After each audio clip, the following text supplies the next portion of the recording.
Dando sequência ao nosso estudo do livro Mediunidade, Desafios e Bênçãos, de Valdo Franco e Manuel Filomeno de Miranda. Qualidade no exercício mediúnico.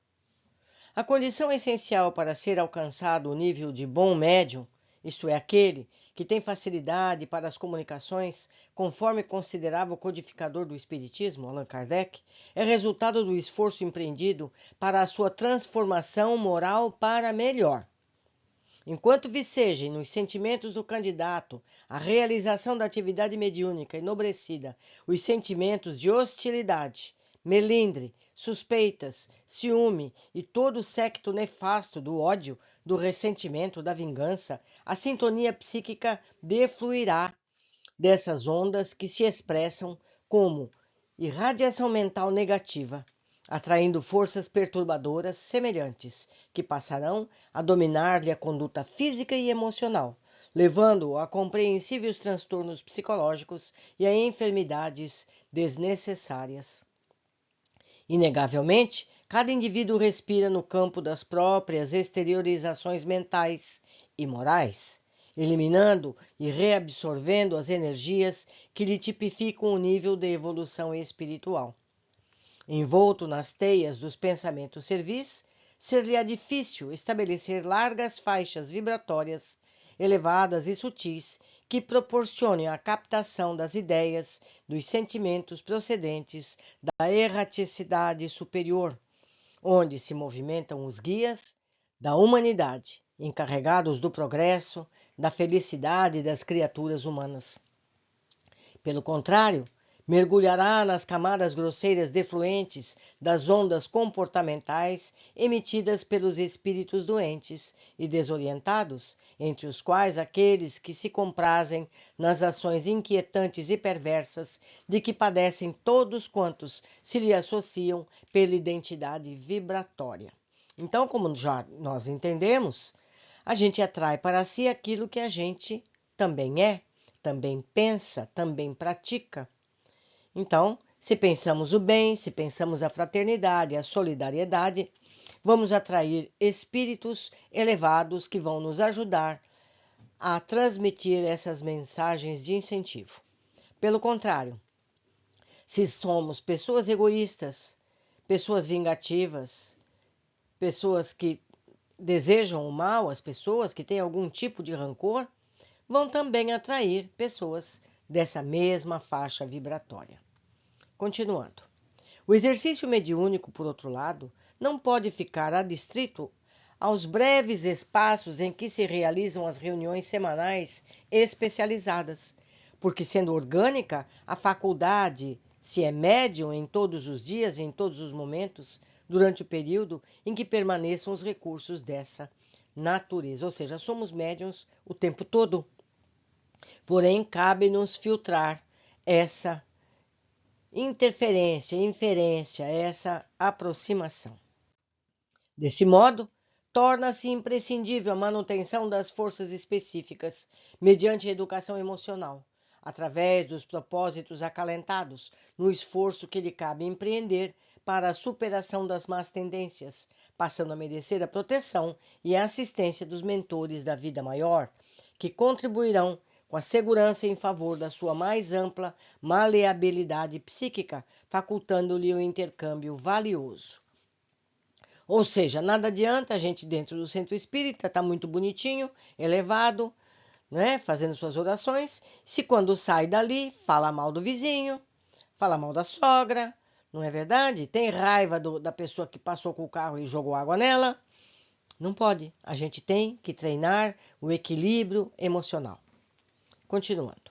Os equipamentos que constituem a faculdade mediúnica são muito delicados, portadores de conexões eletrônicas decorrentes das emissões eletroquímicas de algumas glândulas endócrinas que se expressam através dos neurônios cerebrais, merecendo cuidados especiais, a fim de que as altas cargas tóxicas e nervosas não as destruam ao impacto da violência das emoções e da rebeldia dos sentimentos aturdidos.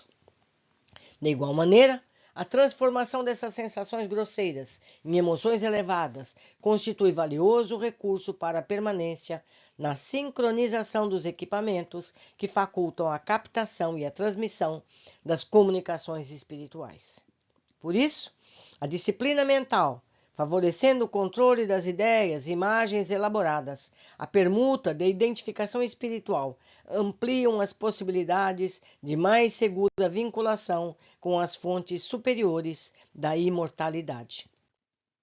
Lentamente, em face da conduta equilibrada, sem os altibaixos da leviandade, assim como das interferências inferiores promovidas pelos espíritos insensatos e perseguidores, torna-se mais fácil ao médium a conquista das afeições dos seus guias, que passam a estabelecer programações valiosas, sabendo desde logo que podem contar com a cooperação desse instrumento dedicado sempre que se torne necessária. Em se tratando de pessoa dócil ao seu comando e disposta a servir sem reclamação nem azedume, transforma-se em membro da família do bem, graças à sua dedicação ao trabalho de iluminação, de consciências e de libertação da ignorância. Sempre disposto a oferecer o seu contributo espontâneo assim que seja requisitado. No sentido oposto, enquanto permanece a conduta ondulante e instável, faz-se mais credor de compaixão e necessidade, não dispondo dos requisitos mínimos que sejam para os compromissos sérios e constantes na área da dignificação moral, não havendo conseguido refrear os impulsos ancestrais que ainda lhe dominam a vontade e o interesse. Não possui condições próprias para o desempenho das tarefas que exigem abnegação e devotamento, renúncia e luta. Quando a responsabilidade não lhe caracteriza o comportamento, optando pela insensatez, a faculdade mediúnica transforma-se em campo de perturbação de vária expressão, culminando pela morbidez da obsessão sutil, a princípio para depois agravar-se, tornando-se subjugação dolorosa.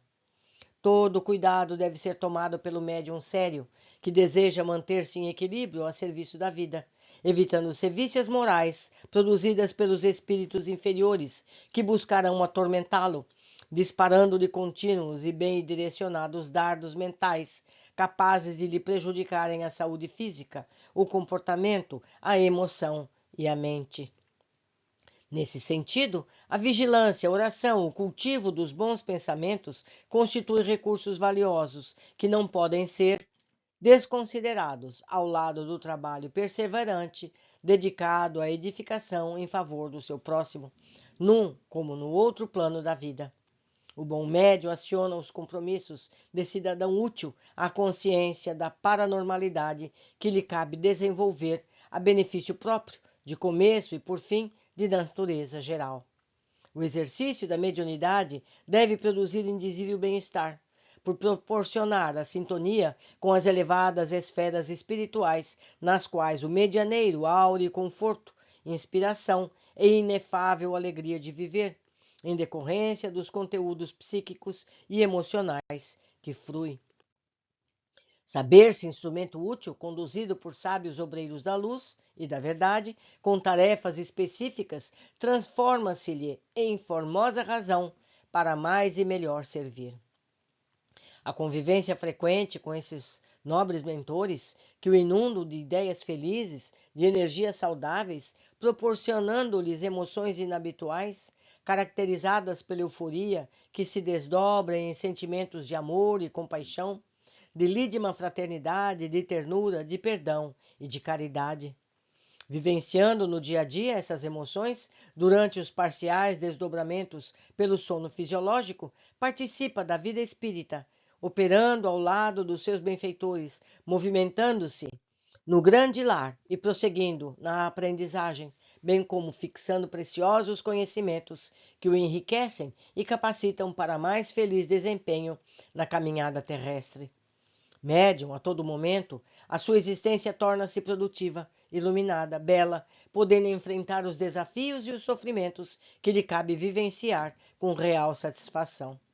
A dor não o esmorece, a calúnia, as perseguições não o molestam, as enfermidades não o amofinam, As ingratidões não o aturdem, o abandono não o isola, afastando-o dos seus compromissos humanos, sociais, profissionais e espirituais. Compreende as ocorrências dolorosas como necessárias ao seu aprimoramento moral, mas afatigando-se na entrega ao ministério abraçado, confiando integramente em Deus e submetendo aos desígnios sublimes. O bom médium, desse modo, qualifica-se para alcançar os estágios superiores que o conduzirão ao apostolado da mediunidade ao mediunato.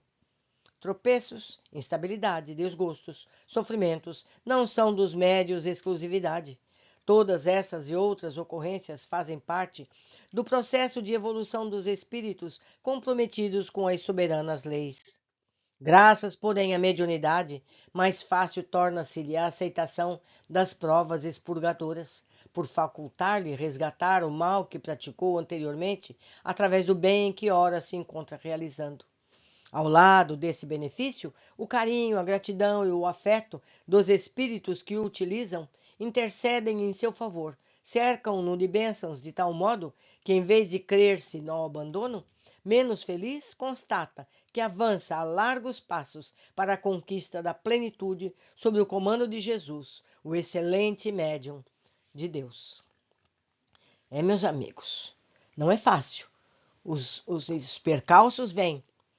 Os espíritos invejosos aparecem, pedras são colocadas, mas, como mesmo disse o texto, isso acontece para os médiuns e para os não médiuns.